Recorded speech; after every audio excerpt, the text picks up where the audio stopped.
hoje, medíocre Internacional, como time e como clube. Olha aí, ó. O papel picado. Todos queremos te ouvir, Fabiano Baldassi. Eu tô demolido, evidentemente. Tô muito triste, tô arrasado. Sem forças, o que não é bom, e um sentimento muito ruim de impotência em relação a tudo que está acontecendo. Mas o enfrentamento ele era injusto antes mesmo de começar o jogo. Olha a contratação que o Flamengo fez, esse volante, o Saul. Pô, o cara acabou com o jogo. O cara acabou com o jogo. Joga pra caralho, velho. E o cara jogou duas partidas pelo Flamengo. O cara jogou duas partidas. Uma bola, É um absurdo. Frente. Tem um choque de realidade desse jogo. Isso é o mais acachapante, assim. Ontem à noite no Beira-Rio a realidade foi jogada na cara da gente. A distância que se tem hoje do Inter para o Flamengo, ela é de 3 oceanos. Não, mas ela é gigantesca de um demais. oceano e meio, cara. O Inter não jogou nada. Não, tudo bem, o Inter não jogou nada, tem a questão... A única chance que a gente tinha de equilibrar o duelo contra o Flamengo. E eu me senti um palhaço. Por quê? Eu vi o torcedor do Inter cantando no Maracanã quando o juiz apitou. Ali eu percebi, opa, peraí, essa torcida aqui pode virar esse jogo. Essa torcida aqui pode ajudar o time dentro de campo. Impressão, a partir dali o Flamengo toma conta do jogo. E se é verdade que não cria uma série de oportunidades de gol, teve mais volume, teve protagonismo, teve a posse de bola, não correu nenhum susto em momento algum. O Flamengo mereceu a classificação, é muito mais time que o Inter, é mais organizado que o Internacional e acertou a estratégia, enquanto o Roger... Salve, salve nação, vambora com mais um vídeo aí falando sobre o nosso Flamengo. Nesse vídeo aqui vamos reagir à imprensa gaúcha e alguns torcedores colorados aí, né, após a eliminação do Inter para o Flamengo. Estou trazendo um super compilado aqui das reações coloradas sobre esse jogo que o Flamengo dominou novamente pelo terceiro jogo seguido. O Flamengo domina o Inter e vence o Inter, né? Um vídeo que demorou um pouco a fazer, mas compensa, tá muito bom o vídeo aí. Então já vai deixando aquele seu like maroto aí, se inscreve no canal também, né, para você não perder nenhum vídeo, e deixe seu comentário aí após você assistir o vídeo, né? O vídeo tá muito bom. Trouxe vários cortes aí, várias visões diferentes sobre esse jogo aí. Então, sem mais enrolação, vambora com mais um vídeo aí, porque o importante é o vídeo.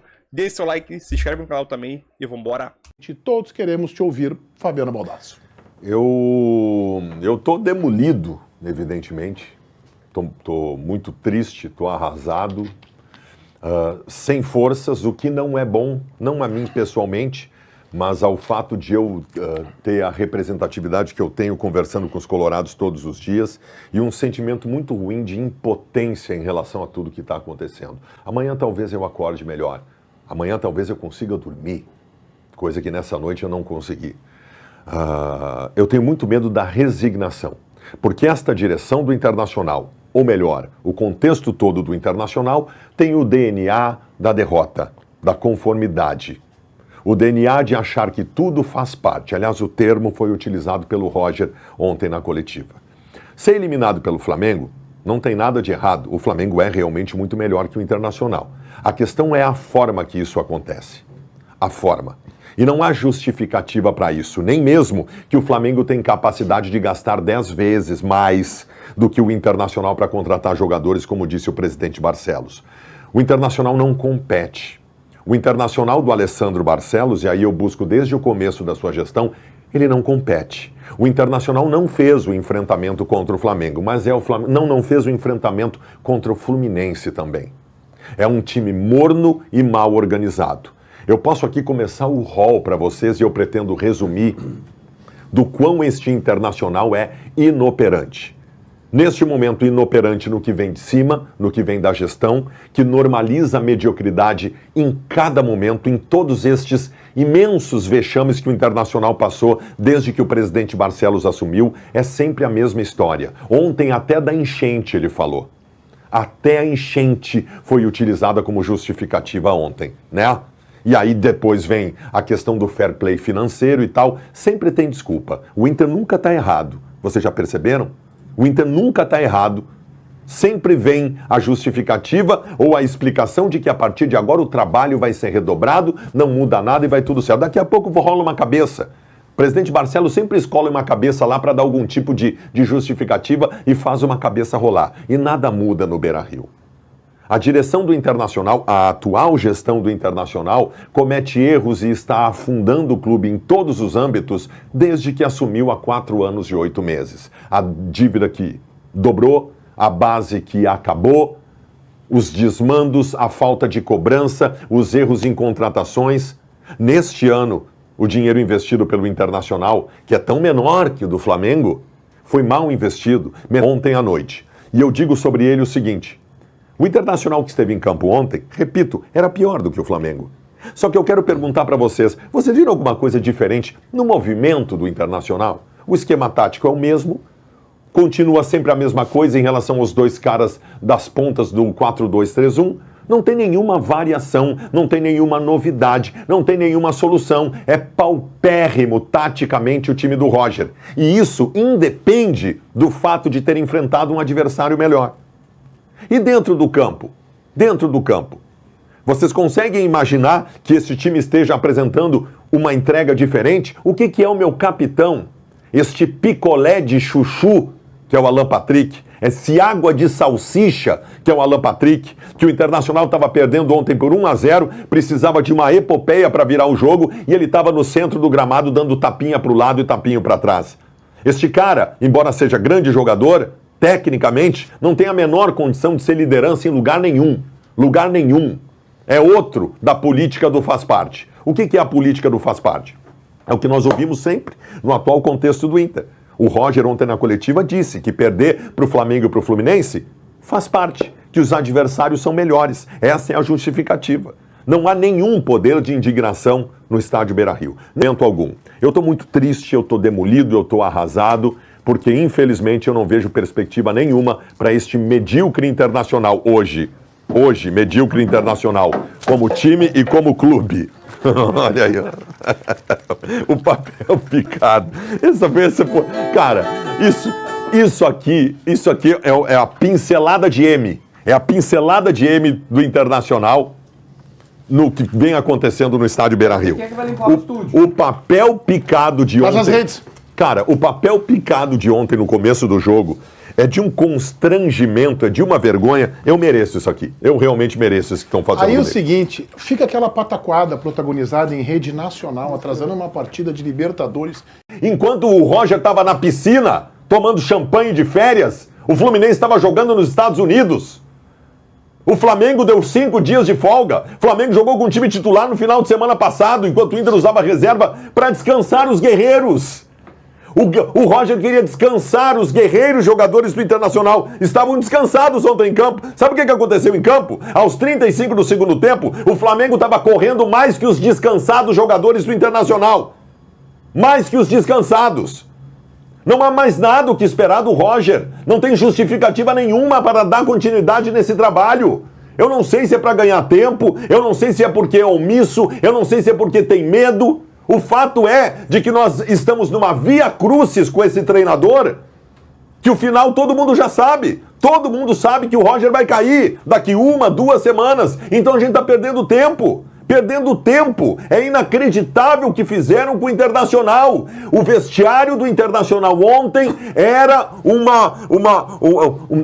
tabuleiro apresentando a derrota como algo normal. A gente não pode aceitar isso, gente. O que aconteceu aqui no estádio Beira-Rio na noite desta quarta-feira. Tem muita coisa pra gente falar, tem muita coisa errada, mas para abrir esse comentário, não vai ter nem patrocinador, tá?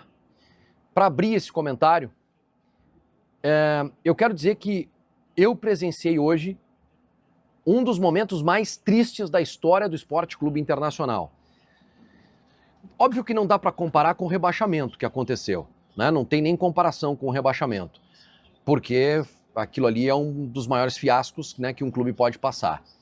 Mas a forma como o Internacional perdeu o jogo, perdeu o duelo, a forma como o Inter foi eliminado em 2 mata-matas seguidos, terminando hoje com um Flamengo superior, é verdade, mas que jogou sem suar a camisa, me deixa muito triste, preocupado e mais resignado, mas que não conseguiu impedir a minha indignação para falar sobre erros de gestão, de comando do departamento de futebol, de escolhas equivocadas do treinador e de um time que precisa de uma reformulação imediata. Eu quero finalizar o conteúdo com o episódio que marcou a noite.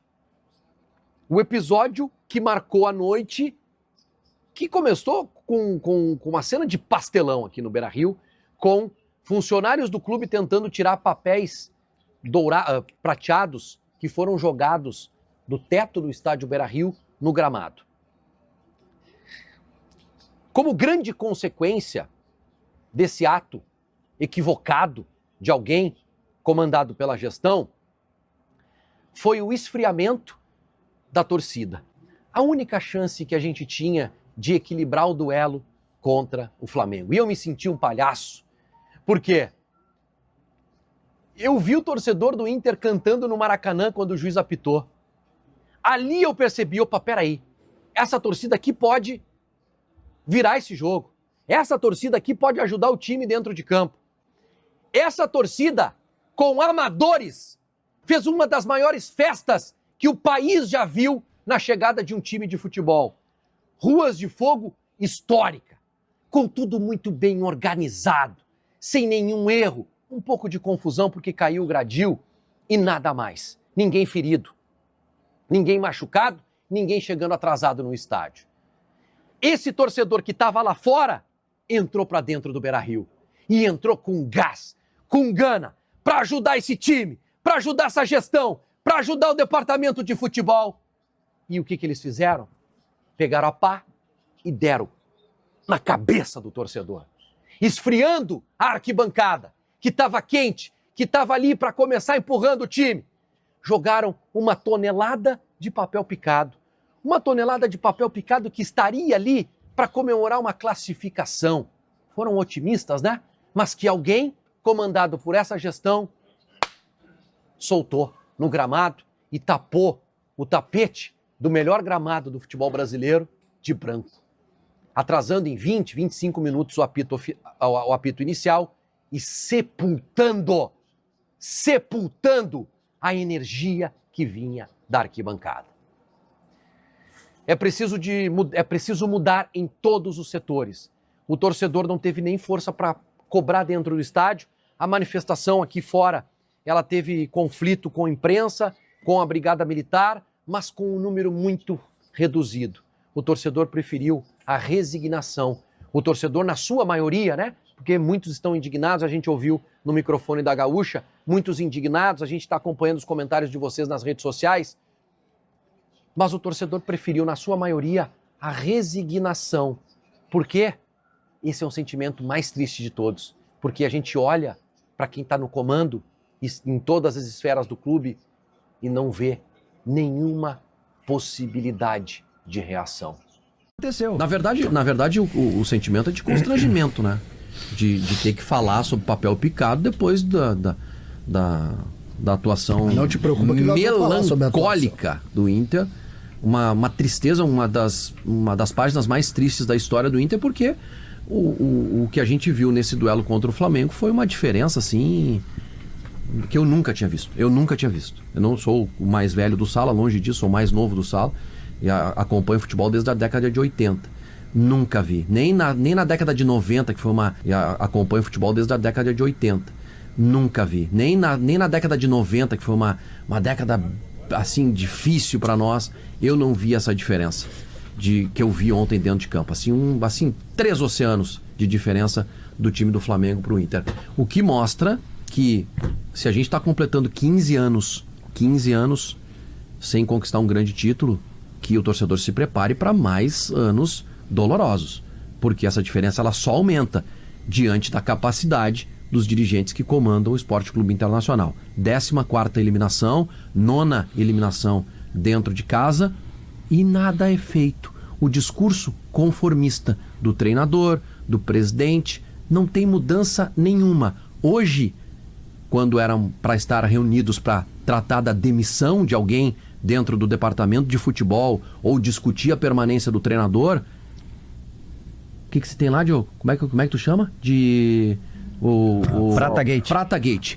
está acontecendo o Prata Gate, para saber quem autorizou a entrada de papel picado naquele episódio lamentável que aconteceu ontem e que sepultou qualquer chance de levar para dentro do estádio aquele ambiente que foi criado, que começou no Maracanã com o torcedor gritando, que uma semana de mobilização com ruas de fogo, Mar Vermelho de Copacabana, numa festa organizada por amadores, por mas aí tem um ponto só para dizer, eu acho que tem um ponto, Pedro, tem a direção, tem essa questão toda estrutural, mas a gente tem que discutir o trabalho do Roger, sim.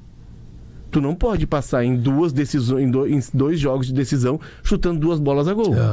Ontem o Inter foi chutar gol, 35 segundos tempo. O Flamengo pareceu melhor do que é na prática contra o Internacional. Era adulto contra criança. Flamengo, era adulto contra criança. Inter e Fluminense. O Inter não podia ter jogado melhor? Podia. Mas Inter e Vitória não podia. O que parece é o seguinte, o Flamengo gastou bilhões, então o Flamengo vai passear. Não pode passear em cima do Internacional. Tu tem que lutar, tu tem que ter um aguerrimento, tem que ter alguma estratégia. O Inter fez o mesmo que vinha fazendo, Guerrinha. O Inter vinha fazendo o mesmo, Guerrinha, do que fez nos últimos jogos. O Inter perdeu temperamento. O Mirassol não deixou o Flamengo passear. Isso. Não deixou. Eu estou muito à vontade para falar sobre o Internacional hoje, porque fazem só 5 anos que eu rotulei essa direção de incompetente. Eu chamava todos os dias no sala eles de incompetentes. É verdade. Até que eu cansei, eu digo, não vai adiantar, deixa o incompetente, ele vai errar por si próprio. E foi o que aconteceu, né? O Internacional é muito mal dirigido há 5 anos. Há 5 anos, ainda tem mais 1 ano e alguma coisa, ainda pior é isso. Como é que tu vai ganhar de um time que pelo menos tem muita vontade, sem falar na qualidade, evidentemente, mas muita vontade? O Flamengo ontem dividia bolas como fosse a última bola da sua vida. Então, perdeu e perdeu bem. O problema é o que vem pela frente. Tem um choque de realidade desse jogo. Isso é o mais acachapante, assim. Ontem à noite, no Beira-Rio, a realidade foi jogada na cara da gente. A distância que se tem hoje do Inter para o Flamengo, ela é de 3 oceanos. Mas ela é gigantesca demais. 1,5 oceano, cara. O Inter não jogou nada. Não, tudo bem, o Inter não jogou nada, tem a questão do... O jogador que é titular do Inter em todos os jogos do ataque, ele tem 1 gol. Sabe contra quem? Na temporada, sabe contra quem? Contra o Maracanã. Ok, Pedro, aí a questão técnica, que a gente precisa debater, de muitos jogadores terem caído de rendimento, de um Alan Patrick que está 2 anos mais velho. O Alan Patrick de 23, ele era um cara decisivo. Contra o Fluminense ele fez gol, ele deu passe. Contra o River ele dá um gol e participa do outro. O Alan Patrick hoje ele vive do Grenal. E o Grenal, o Grêmio estava trocando técnico, o Grêmio jogou com o time do ano passado ainda, boa parte do Gauchão. Só, né? E, assim, 4 ganhou 1. A questão técnica, ela precisa ser analisada profundamente. Tu acha que tem Mas tem uma realidade duríssima do nosso futebol com o que a gente viu. Tu acha ontem. que O Internacional deixou o Flamengo nesta noite muito confortável, muito fácil em campo, fora aqueles 10, 12 minutos iniciais que causaram uma boa impressão. A partir dali o Flamengo toma conta do jogo, e se é verdade que não cria uma série de oportunidades de gol, teve mais volume, teve protagonismo, teve a posse de bola, não correu nenhum susto em momento algum. O Flamengo mereceu a classificação, é muito mais time que o Inter, é mais organizado que o Internacional e acertou a estratégia, enquanto o Roger preservou os titulares e entregou para o Flamengo o jogo de domingo. O Felipe Luiz colocou praticamente o time titular. Eu sei que ele tem mais elenco, tem mais jogadores à disposição, mas o Inter tinha que ter forçado e competido no domingo contra o Flamengo, até para desgastar ainda mais o adversário da Libertadores da América. Roger justificou na entrevista coletiva que preservou os titulares porque queria, nesta quarta-feira, no compromisso decisivo pela Libertadores, um time descansado. E perdeu com o seu time descansado. Aliás, o jogo começou com um atraso de 21 minutos por algo inexplicável. Uma chuva de papel branco, um papel até que parecia meio prateado, talvez efeito da eliminação do Beira-Rio, impressionante. E que o árbitro teve que esperar que alguns funcionários do Internacional limpassem, e isso acabou atrasando a partida 21 minutos. Algo inexplicável. A ESPN deu na sua transmissão a informação de que esta chuva de papel foi preparada caso o Inter se classificasse. Eu tentei um contato durante a partida, ainda no intervalo, com o vice de administração do Inter, o André Dalto, para tentar entender. Ele é o homem da administração do clube, para tentar entender o que houve, mas ele não retornou as minhas mensagens. Roger repetiu a escalação do Maracanã, Rocher, Aguirre, Vitão, Juninho, Bernabé, Thiago Maia, que jogou bem recuado, não entre os zagueiros, à frente dos zagueiros, mas volante mesmo, Alan Rodrigues, de ótima participação, protagonista do jogo, Tabata, Patrick, Wesley, Ricardo, Matias. O Flamengo teve o Arrascaeta, o Felipe Luiz apostou em Jorginho e num extraordinário Saúl, espanhol de 30 anos, que baita jogador, botou a partida no bolso. E no ataque, Plata em cima do Bernabé, Bruno Henrique como centroavante e Samuel Lino na frente. O jogo começa, o Internacional com marcação alta, o Internacional um tanto elétrico na partida, mas não estava um time desorganizado, estava tentando marcar a saída de bola do Flamengo. Isso durou ali questão de 10, 12 minutos, o Inter querendo ser protagonista, mas a partir do minuto 20, o Flamengo se encontrou em campo e tomou conta do jogo. E aí foi um domínio que não se traduziu em muitas oportunidades de gol, mas o Flamengo já no primeiro tempo foi superior ao Internacional. O Inter parecia, aos poucos, sentir que não conseguiria competir com a equipe carioca. Aos 23 minutos o Varela recebeu um lançamento, acabou chutando pelo alto, nem vou classificar como oportunidade de gol, foi um momento de perigo. Aos 26 o Rocher falhou. Num chute do Samuel Lino da esquerda, o Rocher tentou defender de manchete, bateu roupa, a bola sobrou para o Plata, que de cabeça ajeitou para o Arrascaeta, livre dentro da área. O Bernabé se dividia entre marcar o Plata e o Arrascaeta. Não foi culpa do lateral esquerdo argentino do Inter, estava livre, o Arrascaeta meio que caído, chutou muito forte em cima, 1-0, falha grotesca do goleiro do Internacional que bateu roupa. Aos 38, o Samuel Lino, de novo, não uma chance clara de gol, mas um momento de perigo num contra-ataque, acabou chutando mal. E o primeiro tempo termina com o Flamengo com 61% de posse de bola contra 39% do Inter. 6 chutes a gol do Flamengo, apenas 2 do Internacional, que não teve nenhuma oportunidade de gol. Teve um ímpeto inicial de 10, 12 minutos. Aos 36, foi o lance que eu falei na abertura, o Borré com as duas coxas, um tanto atrapalhado, acabou esbarrando na bola e colocando ela na trave, e aos 43, num cruzamento da esquerda, a bola corre toda a defesa do Internacional, no segundo poste o Pedro só empurra para o gol, 2-0 para o Flamengo, o Inter completamente batido dentro de campo, caiu na lona, o torcedor já começou a ir embora do Beira-Rio. 2 jogos entre Inter e Flamengo pela Libertadores. O Flamengo venceu o primeiro por 1-0. Foi melhor, especialmente no primeiro tempo. O Inter teve uma única chance de gol. Teve ainda no meio de semana um jogo pelo Campeonato Brasileiro. O Flamengo fez 3-1 e teve agora esse jogo 2-0 para o Flamengo. O Inter voltou a ter uma única chance, esta do Borré um tanto atabalhoado, com as duas coxas, a bola batendo na trave, desajeitado. Aliás, ele entrou junto com um atleta do Inter, acho que era o Vitinho que estava ali, os dois meio que se atrapalharam com a bola. O Inter, em 180 minutos, criou 2 oportunidades de gol. É muito pouco para um time que queria ir longe na Libertadores da América. Nos enfrentamentos de mata-mata decisivos, agora, contra Fluminense e Flamengo, repito, um empate do Internacional contra o Fluminense, 3 derrotas, perdeu para o Fluminense no Beira-Rio, perdeu para o Flamengo no Maracanã, perdeu de novo para o Flamengo no estádio Beira-Rio. O Inter está fora da Copa do Brasil, o Inter está fora da Libertadores da América e faz um campeonato brasileiro medíocre. 12º colocado, 5 pontos acima do Z4, 5 pontos acima do G6. Eu não consigo imaginar qual o caminho o Internacional terá nesse campeonato. Eu acho que o Inter não será rebaixado e eu acho que o Inter não vai para a pré-Libertadores. O Inter não soube jogar contra o Flamengo, Júnior, mesmo levando em conta assim, que o Flamengo é 1000 vezes melhor que não, mas é sério, eu tô pela corneta e tal, mas o enfrentamento ele era injusto antes mesmo de começar o jogo. Olha a contratação que o Flamengo fez, esse volante, o Saúl. Pô, o cara acabou com o jogo. O cara acabou com o jogo. Joga pra caralho, velho. O cara jogou 2 partidas pelo Flamengo. O cara jogou 2 partidas. Teve uma bola, Ruxa. É um absurdo.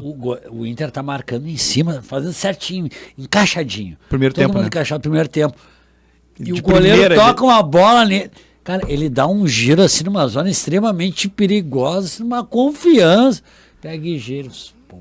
Ou seja, é muita gente de qualidade dentro do campo. Então é difícil tu fazer uma... que o Flamengo é a Rádio Grenal dos elencos pode do futebol brasileiro. Pode ser. Mas eu acho que o Inter...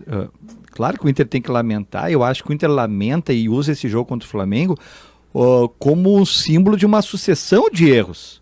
Uma desclassificação para o Fluminense. E, na verdade, eu estava vendo hoje, eu acho que foi a Rádio Grenal que postou, que o Inter teve 14 desclassificações... era Alessandro Barcelos, 9 no Beira-Rio. 9 no Beira-Rio. O Beira-Rio. Lembra que diziam no Beira-Rio a gente resolve? Não resolve coisa nenhuma. Ou seja, a indignação da torcida do Inter não é pela eliminação pro Flamengo, mas pelo conjunto da obra. De tu não conseguir se classificar contra o Fluminense, tu não se classificar contra o Globo, tu não se classificar contra Melgar, tu não se classificar contra esses times. Estourou no Flamengo, mas é evidente que 90% dos times que forem decidir com o Flamengo no Brasil vão perder. A verdade é essa. O problema não foi o Flamengo, a eliminação do Flamengo. O problema é o conjunto da obra, cara, que culminou na eliminação do Flamengo. Se o Inter passa pelo Fluminense, cai pelo Flamengo, tá tudo certo. Agora o Inter cai da forma que cai pro Fluminense, tomando o Renato deu um nó no Roger dentro do Beira-Rio, cara. O Inter não ganha em casa há mais de um mês. Quero ficar bem informado sobre o dia. E aí no gol do Pedro, Dal, vocês podem olhar o replay de novo. Olha a fotografia do lance aonde está o Bernabé. Ele não aparece no lance. Quem tentou chegar e não conseguiu foi o Borré. Era o Borré, é isso? Quem tava marcando o Pedro era o Borré, cara. Mas é pelo erro também do nosso querido treinador que tira o Alan Rodrigues. Ah, não, essa é outra, né? Quando ele tirou o Alan Rodrigues, eu pensei assim, não, ele não tá fazendo isso. Quem entregou a rapadura foi o goleiro. Ah, tá louco? O goleiro matou o Inter. Aí ele deixou o time mais previsível ainda, porque se tu tira o meio-campo, fica muito óbvio que tu não vai tentar absolutamente mais nada por dentro. E sendo que o só vai tentar por fora. E sendo que o Flamengo tinha ali o Jorginho, o Saul, o Barrascaeta, tudo pelo meio, os caras dominaram o jogo. Ele abriu o meio de eu acho que uma coisa tá passando batido por vocês, é o goleiro que entregou a rapadura. Tem uma mágoa que o Rocher não foi. Mágoa, cara, pra mim. E vocês passam um pano, porque que não foi só ele que errou. O Aguirre erra no lance e toma um drible. Se é o Volpe, o Bernabé tá procurando esse é o terceiro. O Rocher rateia, só que ele salva a gente depois numa cabeçada. Mas daí ele tá ali pra isso. E o Bernabé, cara, além de chegar atrasado, escorrega. Mas daí que tá, o Bernabé nunca ele vai esperar que o goleiro vai soltar aquela bola.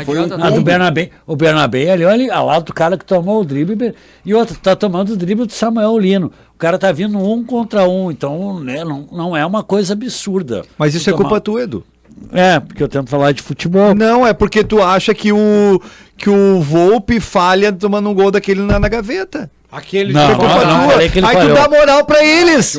Tu dá moral pra eles.